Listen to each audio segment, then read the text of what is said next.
Welcome to the weekly Metals, Money, and Markets update for Friday, February 3rd, 2017, hosted by Mickey Fulp, the Mercenary Geologist, and for miningclips.com, I'm Erick Bertsch. Hi, Mickey. Hello, Eric.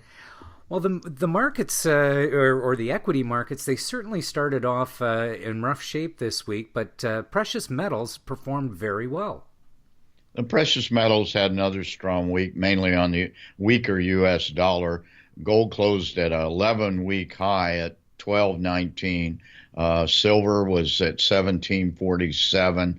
Platinum got above 1,000 for the first time since late September, closed at 1,001. And palladium came back from the debacle last week to close at 747. All these metals were up somewhere between 1.5% and 2.4%. And taking a look at copper on the base metal complex, we saw a little bit of selling pressure this week. Well, copper actually hit a 19-month high on Tuesday at 271, but it closed the last 3 days down. I think that has a lot to do with profit taking, and also don't discount that Chinese New Year started on Sunday, so that always affects immediate demand for copper.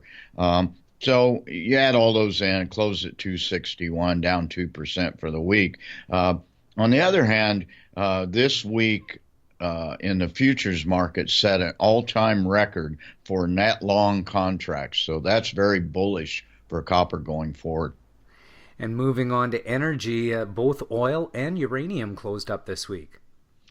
Yeah, oil had a nice week, closed at 53.85. It's pushing this range-bound area of $52 to $54 this week. But it's been within this range for about 7 weeks. I don't really expect the oil market to move drastically as long as OPEC holds together. And on the other hand, here comes the U.S. shale oil producers. Uranium had a very nice week once again, up almost 6%, closed at 25.38. First time in quite some time it's been above $25. What we really need with the uranium price at this level is a consolidation. And so if you do the math on that from its low of a little less than $18 way back in early December. Now that's only 6 weeks ago, but it's up nearly 30% over that period of time. And moving on to currencies, the U.S. dollar continued its losing streak this week. Well, it did. It went below 100 for the first time in quite some time, and more importantly, it probably is that it went below its 100-day moving average. So we're looking at 6 weeks in a row with the dollar index going down, closed at 99.76. So it's actually been the week of the election since it's closed below 100. Of course, the euro was up exactly the same amount of 0.8% for a close at $1.08. And one thing to notice here is both the Canadian dollar and the Australian dollars, two countries very dependent on the commodities exports, both up this week. Luna closed just under 77 cents for a 1% gain. And so this is very bullish for metals going forward. And moving on to markets, the Dow spent most of the week under 20,000. Well, a lot of this had to do with the anti-Trumps blaming Trump's immigration policy for the downturn. But bear in mind, these major U.S. markets, even at the bottom this week, were only down less than 1%.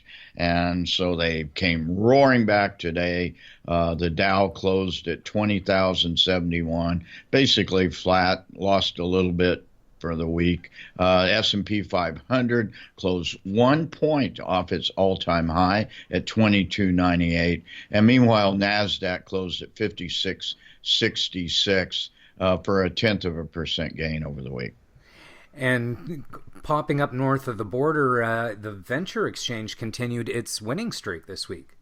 Yep, we're on a 6-week run as we've predicted. It had a very nice week, closed today at 819, up 1.2% over the week. A lot of that had to do with the rebound in gold prices this week. But Nevertheless, we expect, and we've talked about this before, we expect the venture exchange to continue to forge ahead, at least through PDAC, which a lot of times it peaks at that period of time, but looks bullish. So all in all, most of the markets look very bullish, with only the U.S. dollar looking like it's becoming weaker, and really from Trump's trying to encourage that, and I think the economy as a whole will be better with a little bit weaker dollar. It ran way up too far, too fast. Thanks again for your analysis this week, Mickey, and looking forward to checking in with you next Friday. All right, thanks a lot, Eric.